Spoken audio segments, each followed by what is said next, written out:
Today's guest is the youngest daughter of legendary World War II General James Gavin, and made the decision recently to publish her father's World War II diary as a book.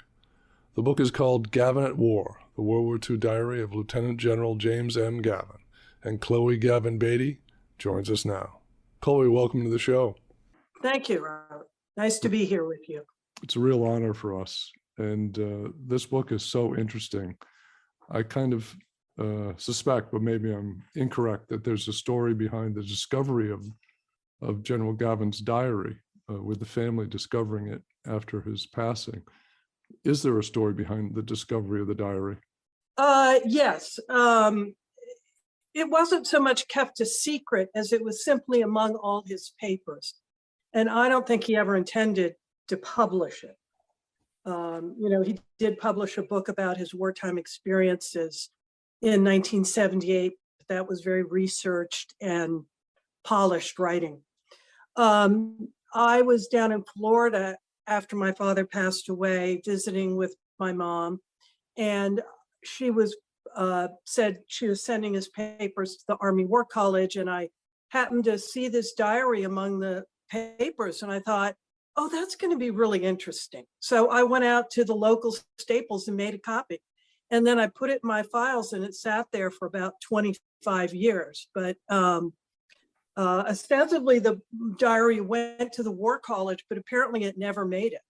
So I realized I had the only copy of this. You sent a copy of, like, the photocopies to the War College, but you held on to the original? No, we sent all original documents. Oh, wow. And when we were thinking about publishing, I contacted them and said, do I need any permission from you? Because they have title to the papers. They said, well, we don't have that. And I was quite surprised because, we didn't retain documents. I thought it was more important that they go into the public domain and be available to researchers. What was the reason to publish it now? Was there an urgency? Yeah, several reasons. First is Bob Sorley sort of edited the diary, edited in the sense he broke up longer passages. He wrote an index. He wrote a biographical sketch, but also Colonel Keith Nightingale wrote very substantive annotations that appear on almost every page. Colonel Nightingale's airborne, and Bob Sorley is not. So they brought very different perspectives.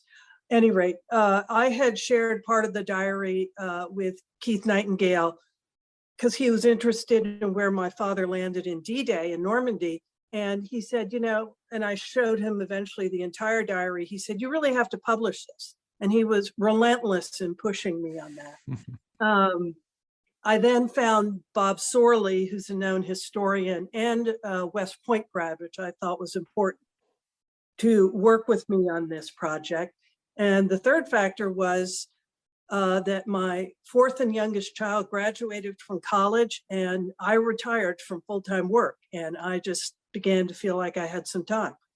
Keith Nightingale has been on this podcast, and he tells an interesting story of bringing your father over to Normandy and the reunion of his men. And he said it was a very emotional moment. It's a great story he told. I'm sure you know. I know that story, yes. Yeah. And so Keith has been on our podcast as well. Were there portions going through with Bob Sorley, the diary, that you felt like you wanted to hold back from the public, that you wanted to keep personal? Or is the majority of the diary in the book, or edited down into the book? There's been nothing taken out of the diary. The diary is in the book in its entirety. And my father actually did the job ahead of us. There are portions in the diary that are struck out. And one cannot read. So while I say he had no plans to publish it, he must have put some pretty hot stuff in there.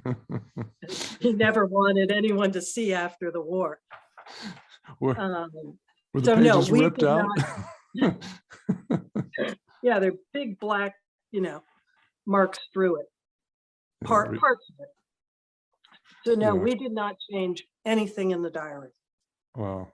Were there passages? I know that your father had a deep affection for his men.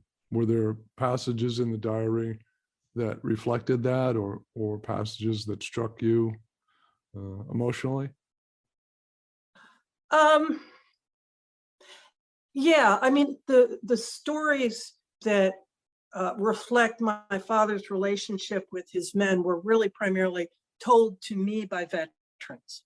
My father didn't sort of, boast in any way about his relationship with his men, though it was quite extraordinary. Right. Yeah, I mean, as I read the diary, I kept noticing how he was focused on training.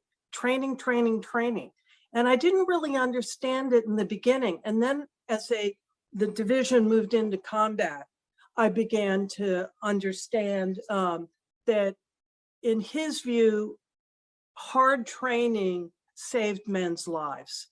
And I think his soldiers appreciated that. And I began to realize he was focused, on making a great fighting force, but that's because great fighters survive. And for example, he jumped with the 507 and 508 into Normandy because they were the green troops and they had never been into combat. And it is 100% typical of him that he would do that. And he contrasted what they were doing when they hit the ground, which was milling around. He said, "Oh my God, guys, you're going to get shot." And then he visits the 505 at Lafayette, and they've got the situation under control. Right. The other thing that in the diary he speaks about is in the Battle of the Bulge. He was known, he was always known to be at the front, wherever it was. But in the Battle of the Bulge, he was, known to tour all the outposts every day and trudge through the snow. And, in fact, the veterans told me they would remonstrate with him and say, you're getting too close. Get down, General. Go back. But he wanted to know what was happening. And he also, noticed what was happening for them. And I mean, he'd, get hot food sent to them if they could. He'd bring them warm socks so they wouldn't get trench foot. His men knew that he was always there with him. I hope you enjoyed this conversation. To hear the rest of the episode, click on over to Spotify. The link is in this episode's description. And don't forget to click that subscribe button and notification bell. You don't want to miss our next video.